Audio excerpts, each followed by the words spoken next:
আজ মকর সংক্রান্তি উপলক্ষে বাড়িতে লক্ষ্মী পূজা হচ্ছে। এই যে মা এখানে পূজা করছে, লক্ষ্মী পূজা। আর এখানে এই যে পাঁচালি করা হচ্ছে।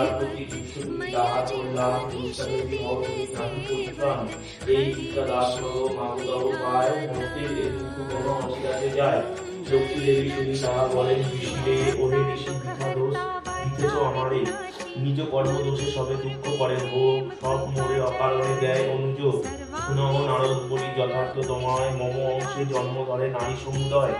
যদি নিজ ধর্ম রক্ষা তারা সবে করে, তবে কি এত দুঃখ হয় মনে করে। লক্ষ্মী পূজা উপলক্ষে সারা বাড়ি আলপনা দেওয়া হয়েছে।